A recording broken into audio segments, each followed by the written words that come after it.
और अब देखिए एसआईआर के विरुद्ध ममता का युद्ध। मैं हूं आपके साथ आशा झा। ममता बनर्जी ने आरोप लगाया कि चुनाव आयोग के जरिए केंद्र सरकार पश्चिम बंगाल की लोकतांत्रिक प्रक्रिया को ध्वस्त करने की कोशिश कर रही है। ममता बनर्जी ने दावा किया कि एसआईआर के नाम पर जानबूझकर अल्पसंख्यकों को परेशान किया जा रहा है। आदिवासी, मतुआ, राजवंशी समुदायों के मतदाताओं को भी निशाना बनाया जा रहा है। ममता बनर्जी ने बांग्ला बोलने वाले प्रवासी मजदूरों पर हमले को लेकर भी बीजेपी पर हमला बोला।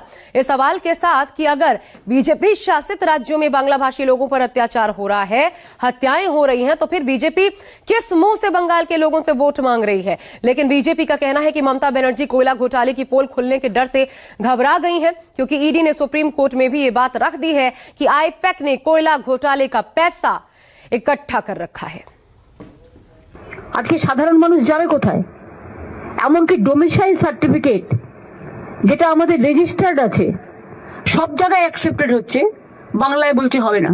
তাই ভোট কি করবে ইলেকশন কমিশনার, হোম মিনিস্টার দুজন মিলে?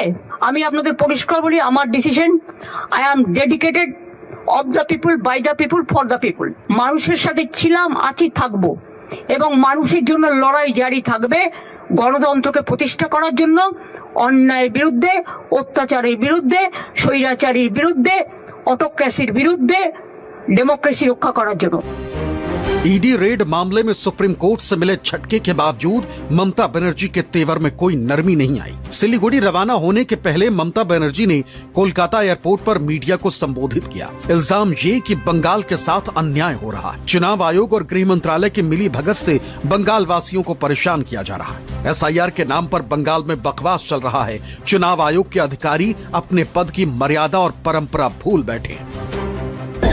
কোন স্টেটে হচ্ছে না এগুলো, একমাত্র বাংলা এই সবগুলো কেন? অন্য স্টেটের বেলায় সবকিছু অ্যালাউড, বাংলার বেলায় কিছুই অ্যালাউ নয়। তো ইলেকশন কমিশন কি ঠিক করবে? Only BJP is allowed, nobody is allowed. What is this nuisance is going on? চেয়ারের মর্যাদা রক্ষা করুন, চেয়ারের পরম্পরা রক্ষা করুন, চেয়ারের ইম্পার্শিয়ালিটি রক্ষা করুন, মানুষ আপনাকে শ্রদ্ধা জানাবে। सिलीगुड़ी में महाकाल मंदिर का शिलान्यास करने पहुंची ममता बनर्जी ने माइक से हर हर महादेव का नारा लगाकर बीजेपी के हिंदुत्व की सियासत में भी सेंध लगाई। तो उससे पहले कोलकाता एयरपोर्ट पर मीडिया से बातचीत में बेलडांगा की घटना पर भी अपनी चुप्पी तोड़ दी। ममता बनर्जी ने सीधा आरोप लगाया कि बीजेपी बंगाल पर कब्जा करने के लिए वहां हिंदू मुसलमान को लड़ाना चाहती है, बंगाल में दंगा कराना चाहती है। দেখুন, বেলডাঙে আপনারা জানেন কাদের কাদের প্ররোচনা আছে। আমি আর নতুন করে বলতে চাই না। ফ্রাইডে জুম্মাবার, পবিত্রবার, যেমন শিবেরও বার, মা দুর্গারও বার, সন্তোষী মাতারও বার, তেমনি ফ্রাইডে জুম্মার নেওয়া যাবে। এখন যখন দুর্গাপুজো দেখতে এসছে কোটি কোটি লোক, সেখানে আপনি যদি একটা মাইক লাগিয়ে দেন তাহলে সবাই শুনবে। তো ফ্রাইডে জুম্মাবার এমনি সংখ্যালঘুদের কাছে একটা সেন্টিমেন্ট আছে, সেখানে সবাই ফ্রাইডে জুম্মার নামাজ করতে এসছে। এখানে কেউ কেউ যদি তার রাজনৈতিক চরিতার্থ করবার জন্য উস্কে দাও, সংখ্যালঘুদের ক্ষোভটা স্বাভাবিক, আমিও ওর জন্য ক্ষুব্ধ। তাদের একটা কথা বাদ দিতে পারেন না, যেটা দিয়েছে আদিবাসীদের দিয়েছে, মতুয়াদের দিয়েছে, রাজবংশীদের দিয়েছে, বাঙালিদের দিয়েছে, এখানে বাংলা ভাষী ছাড়াও নন বেঙ্গলীয় যারা আছে তাদেরও দিয়েছে। সুতরাং প্রতিদিন চেঞ্জ করে করে হোয়াটসঅ্যাপে আর ডিরেকশন দিয়ে প্রতিদিন এই 2 মাসে 200 বার নোটিশ এসছে। বিএলওরা প্রেশারে পাগল হয়ে যাচ্ছে। ইতিমধ্যে 100 দিনের মতো লোক মারা গেছে। এটা আপনাদের বুঝতে হবে কি সাংঘাতিক সিচুয়েশন। এরা ইচ্ছা করে বাংলায় দাঙ্গা লাগানোর চেষ্টা করছে। বিজেপির প্ল্যান এটা। নিজেরা ভোটে পারবে না তাই ভোট পাকাচ্ছে, সে ঝুঁক। আমি সংখ্যালঘুদের এটাই বলবো, পরিযায়ী শ্রমিকদের উপর যে অত্যাচার হচ্ছে আমরা অলরেডি টেক আপ করেছি এবং আমরা কেসও করেছি, আমরা পরিবারগুলোকে সাহায্য করছি। আপনারা শান্ত থাকুন, ধৈর্য ধরুন, আর নিজেরা যাদের ডাকবে বা যাদের ফর্ম জমা দেবে, ফর্ম মানে তাদের হিয়ারিং এ ডাকবে বা নাম বাদ দেবে, তারা দয়া করে ফর্ম জমা দিন, তারা দরখাস্ত জমা দিন।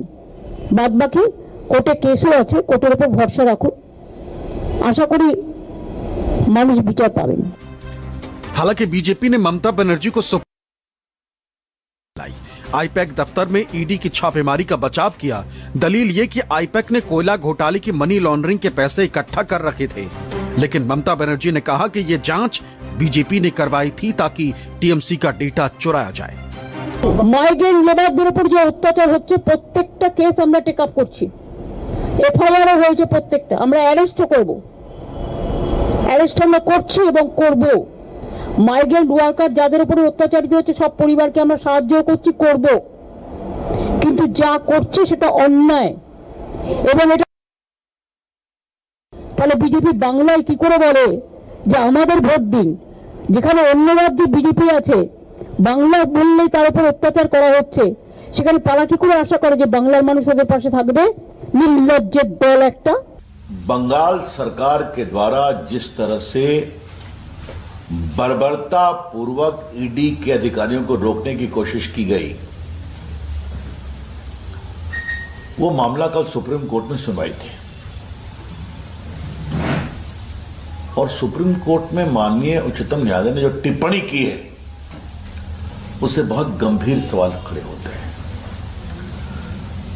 पहले ये मैं बता दूं कि भारत के सॉलिसिटर जनरल ने कोर्ट को खुली बहस में यह बताया कि आईपैक कंपनी के पास कोयला घोटाले के मनी लॉन्ड्रिंग के 20 करोड़ रुपए जमा करने का पूरा संदेहास्पद एविडेंस आया था, इसलिए जांच करना जरूरी था। যা করেছি as a all India Trinamool কংগ্রেসের চেয়ারম্যান করেছি এবং যা করেছি আমি কোনো অন্যায় করিনি। তুমি আমায় খুন করতে এসছো, আমার আত্মরক্ষা করার অধিকার আছে। চোরের মতো কেন এসছো?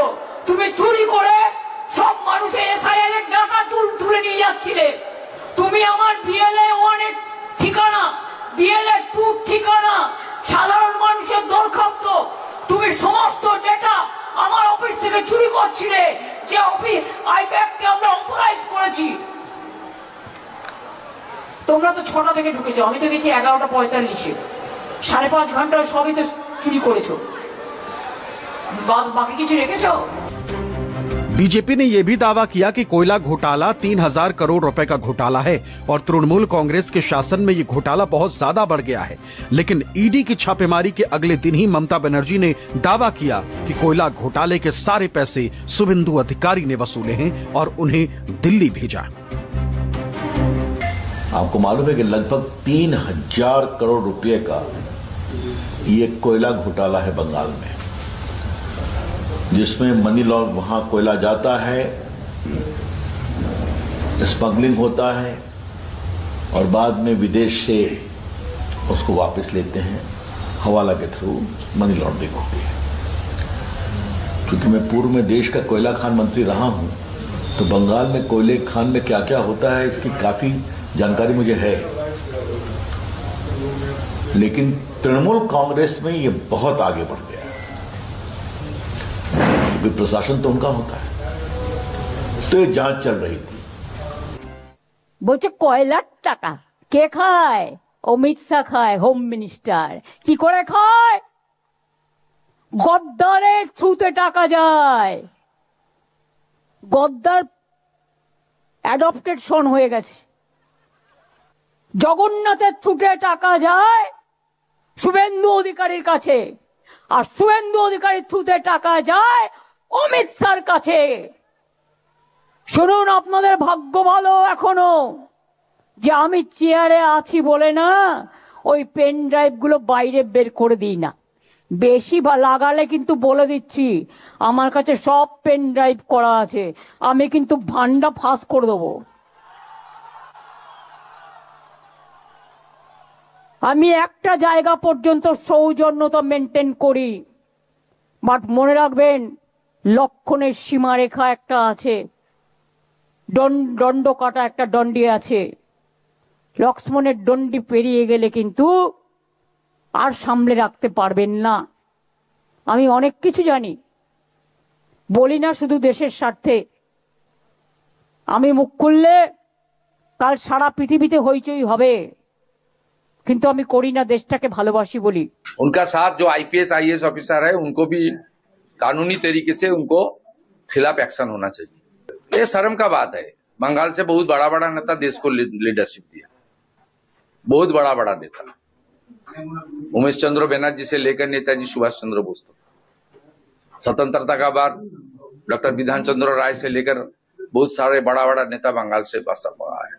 बंगाल का फॉर्मेशन किया डॉक्टर श्यामा प्रसाद मुखर्जी ने। बंगाल का धरती में कोई चीफ मिनिस्टर इतना घटिया काम करता है, ये तो पूरा बंगाली समाज और बंगाल का लिए शर्म की बात है। विकास की राजनीति और विभेद की राजनीति, मतलब ध्रुवीकरण की राजनीति और इसके साथ साथ विकास कर रहे हैं ये दिखाते हुए प्रचार तो शुरू हो चुके हैं। पश्चिम बंगाल में विकास हो, इसमें कोई हमें विरोध नहीं। सत्तारूढ़ पार्टी टीएमसी और केंद्र की पार्टी सत्ता में अभी जो राज कर रहे हैं मोदी जी, दोनों को मैं दो छोटा छोटा सवाल करना चाहते हैं। आप लोग का अपना राज्य में बताइए, हिंदुस्तान में कितने उद्योग हिंदुस्तान छोड़ के चले गए विदेशों में, ये पहले बताइए। और हमारे डॉलर की मुकाबले हमारे देश की जो पैसा, इसका किस तरीके से इतना ह्रास हो रहा है, इतना कम होते जा रहे हैं मूल्य, इसका राज क्या है, इसका पीछे कारण क्या है, ये केंद्र सरकार को बताना चाहिए। मैं ये कहना चाहता हूं, ये चिंगारी जो लगी है अराजकता के बारूद में, इसकी शुरुआत ममता बनर्जी ने करी है। और ऐसा कैसे है, ये जो विपक्षी पार्टियां हैं जिनकी प्रदेश में सरकारें हैं, इनको केंद्र की जांच एजेंसियों से ही नफरत होने लगी है। मैं एक मुफ्त की सलाह दे देता हूं, किसी भी नागरिक को, संस्था को, पॉलिटिकल पार्टी को, लीडर को किसी जांच एजेंसी से कोई कष्ट हो सकता है। नागरिक संविधान में आस्था रखता है, वो न्यायालय का दरवाजा खटखटाता है, न्यायालय से आदेश पाता है। ईडी रेड मामले में सुप्रीम कोर्ट के अंतरिम आदेश से बीजेपी की बाँछें खिली है और वो सुप्रीम कोर्ट में हुई टिप्पणियों के जरिए बंगाल में भ्रष्टाचार का मुद्दा खड़ा करना चाहती। लेकिन ममता बनर्जी ने तय कर लिया है कि वो एसआईआर में लोगों के वोट काटने के मुद्दे को नहीं छोड़ेंगी। बंगाल की चुनावी लड़ाई को बंगला अस्मिता की लड़ाई में तब्दील कर देंगी। Bureau report, news 24।